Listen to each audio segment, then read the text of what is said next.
All right, welcome to the Cape Cod Craftsman podcast. Today we're talking about ADUs with Ryan Castle. Ryan is the CEO of the Cape and Islands Association of Realtors. And what we're really trying to uncover is a little bit more information about ADUs. So let's start, what they are, right? I think that's the best place to start with. Is ADU, people refer to as really called accessory dwelling unit, but I think most people think about it as like a carriage house or above the garage apartment, a mother-in-law suite. Those kind of things is what people would typically consider that. It's a living unit that is smaller and accessory to the main house. That's the accessory dwelling, right? It's accessory to the main single-family house that's there. And every town on the Cape allows them to some extent. And over the last 8 to 9 years, we've seen a change in the bylaws to make them easier. what are some of the significant changes? Because I know that there's obviously a zoning impact as well as a Board of Health impact and general building code. Yeah, so I mean, I think most towns on the Cape at some level allowed them prior to about 8 or 9 years ago when there was a real effort to change the bylaws, but they weren't being used that much.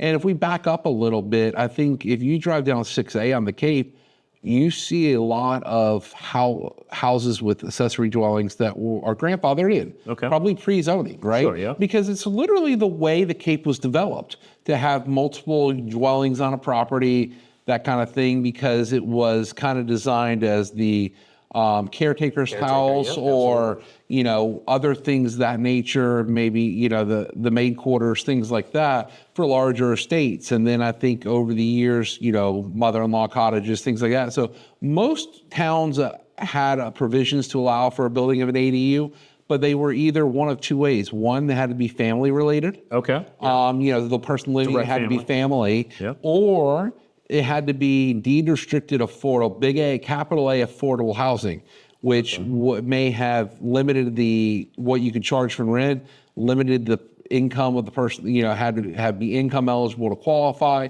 Some required you to go through the housing authority in the town to put someone in there. And I think the big movement on the Cape that started about 8 or 9 years ago was to do a couple things, and all the towns at some level have really followed suit. Some have moved further than others, but to restoring property rights. But I think one thing they tried to do is get rid of the family restriction and get rid of the affordability restriction, because what they realized was these are going to be naturally affordable things, not have to be big government affordable. Sure. And so they're just generally going to be affordable when you allow the renting out. And then people would come to me and be like, "Hey Ryan, I really want to do an ADU, but when my mother-in-law dies or passes away, because she's coming in to take care of it, it's a bad thing to talk about, or she moves out and moves to Florida or something. Right. What am I going to do with the unit then?" Yeah, right. If it's a family restriction, right? So I think there was a big movement to move away from those two issues and allow caregivers, and other things like that in the property that may not fit within those nice buckets. And so I think that was a big movement. And then making it easier, right? So if you're not going outside the allowed zoning on setbacks and lot dimensions and all this other stuff, then why is it so many hurdles to hop through? Right? Why can't it just be, say, by right? Like I can build a single family house on this lot. Why can't I build a little ADU in the back if I'm not needing Board of Zoning Appeals and I'm meeting all my other requirements for that property? And so I think a lot of people said, well, what's the harm? So a lot of zoning bylaws have changed over the years to allow for that. So there's a maximum size of an ADU that you can build right now, correct?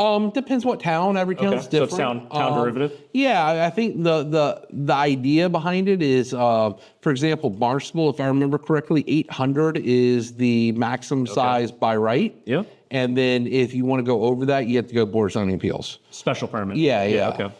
Now, Falmouth, for example, I think is 900 square feet and 18 feet tall. So does that take out the ADU above a garage? I don't know. I think it might have to be special permit. I don't know the ins and outs of every, bylaw that they have on the Cape of the 15 towns, but so some would have to go special permit for that kind of thing. And what we're finding is a lot of, BZAs or planning boards, depending on who has the jurisdiction, based on how the bylaws are being pretty considerate of, hey, this is a good thing, because I think ADUs overall help in a variety of different ways, right?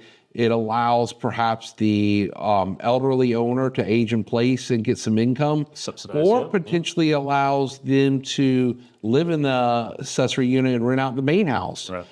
It also allows maybe a family who can't quite afford the housing prices we have on the Cape to rent out the ADU and get some income to offset some of the other things. And I know over the last 8 or 9 years, as we have restored property rights to owners around the Cape, lending programs are coming in and trying to help solve some of that problem too, for construction and also on the purchase side of houses with accessory dwellings. Yeah, I remember maybe a year or two ago, we had a local lender come around, and there was definitely an incentive to fund these projects specifically. Absolutely, because what we're finding is, we probably have a very poor use of our existing housing stock.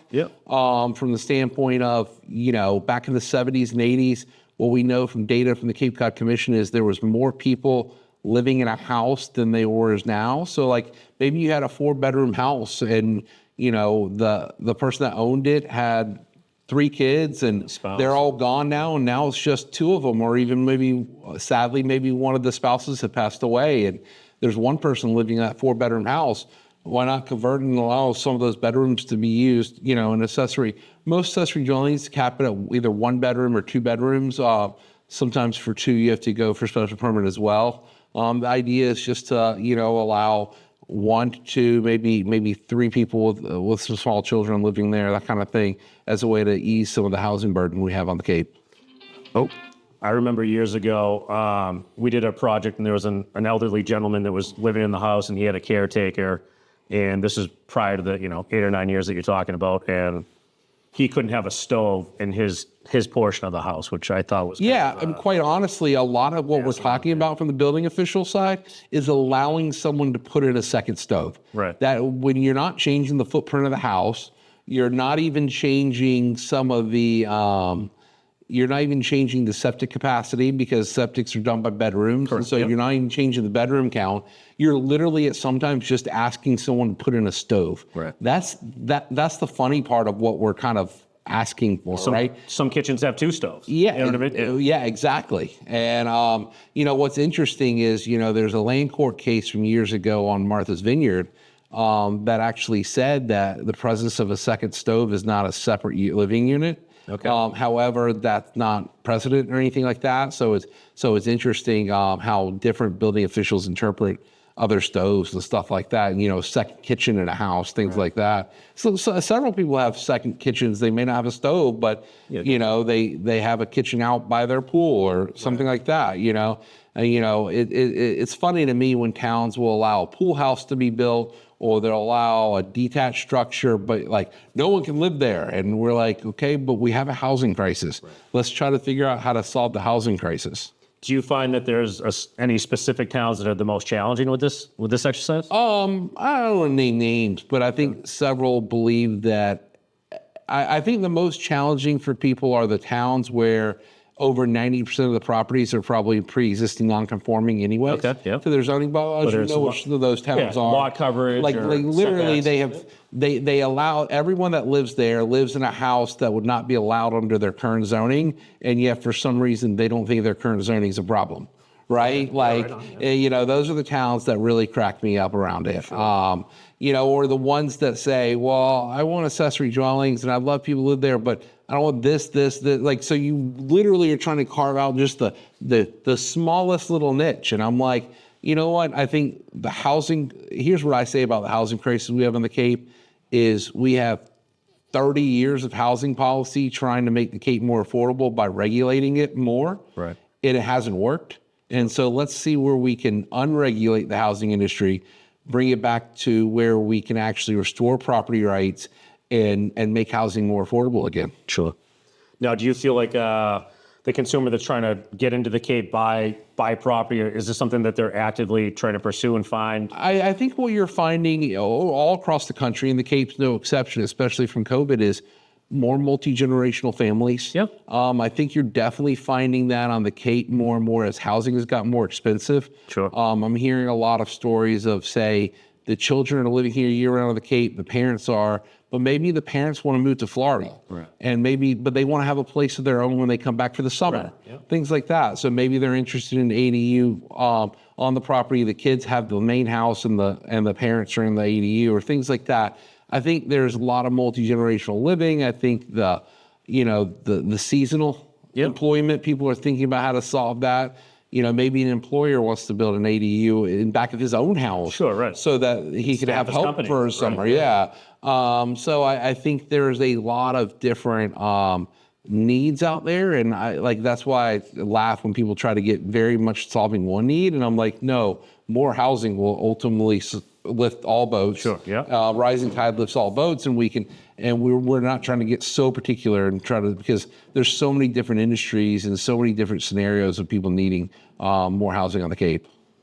Right. And it seems like, I've read some stuff that people are staying at home until they're 26 to 28 years old, to the point where they're getting engaged and going to get married before they start a family. They are in fact living, at home. And so, the whole trends of how long people are staying in their houses, you probably are seeing this more than ever. People want to renovate their own house because they're staying in it longer. Sure, yeah. But pre 2008 crash, I think we saw the average length of persons living in a house was 7 years around the country. Okay. Post 2008, it moved from about 2008, 2017-ish, it moved to 9 years. And now kind of post pandemic, the average length is 12 years. Okay. And I think that's only going to get longer as we've had people fixed in low interest rate housing or, low interest rates and would be moving to higher interest rates. So what you're going to find is the longer someone lives in the house, the more they're going to renovate it. Right. And the longer they live there too, the more different life stages they live in, right? Yeah. In a perfect world, not all the bylaws might allow this, but in a perfect world, I could see the life cycle of a house and a couple is they get married, they buy a house, maybe they have an ADU and they rent it out for income. Then as they get kids and they lifestyle changes, maybe they don't want a tenant on their property. Right. As they have kids and babies and become more of even a nuisance to the tenant because as I talk about, that kind of thing. So maybe they turn it into an office. Sure. A home office, right? In this remote world. And then maybe after the kids graduate high school, they're like, oh, well, we have too much room. Maybe we'll rent it out again. Right. And then maybe as they get more elderly, they'll say, well, you know what? We don't need this much house. Let's rent the main house out. Or maybe my kids want to move back and take over the main house and I'll live in the ADU. Sure. So I could see over a 40 or 50 year life cycle of that ADU having a lot of different lives. Okay. In a perfect world, if we can get zoning all on board with all of those changes. Sure. Now, is there any exercise that somebody like myself that's a builder or somebody local to the Cape should get involved in to try to facilitate, opening up some of these valves? Yeah, I know that Housing Assistance Corporation of Cape Cod has a ADU resource center on the lower Cape. I believe the Community Development Partnership out there does as well, where they can kind of help you, get resources around what's allowed in your town. And then obviously, talking to like you guys where y'all go and research what can be done at the building level, right? By just saying, is this possible and how does that work and everything else? No, this might be something that you don't know, but how many ADUs are permitted and zoned or? Yeah, there was a number trying to get there. I'm trying to remember what the number was. So some town bylaws have limited the number of ADUs that could be built per year. Okay. It's not outrageous. Like, there was a fear when you're passing a lot of these bylaws that everyone was going to do one. Sure. And I would look at the person and say, well, are you? Well, I'm not. Well, then not everyone's going to do it. And it's this typical fear mongering you see among, people, especially when you talk about zoning, right? That everyone's going to build to the max amount of zoning allowed. And that's just, the market's not sustainable for that. And everyone's preferences are different. So what I've seen is, I think there is an uptick. It's not huge. I think there's, a handful, maybe even a dozen or 2 dozen in some of the bigger towns a year right now. But it definitely has been a trend in the last 2 or 3 years now that people are realizing that it's allowed under some of the bylaws and doing it. Well, I mean, it's not a cheap exercise either, right? You're essentially building a and that's one of the downfalls, right? Like that's one of the things about the deed restricted affordable stuff that we were pointing out is that with how much it is to build some of this now, it's not necessarily conducive to making money, right? So some of the things is, wealthier homeowners who maybe, a lot of them have bylaw provisions where someone has to, like the owner has to be a year-round resident or something like that. And I'm like, some of this isn't going to be profitable. And so it may take a wealthier homeowner who just wants to improve the value of their property down the line. Or it may be a second homeowner who has a different motivation. For example, I could see scenarios where a second homeowner says, I want an ADU because I want someone living on my property year round to protect my own property, right? But it's actually kind of hysterical how some of the community members, when they get to these meetings, think that renters are bad as well.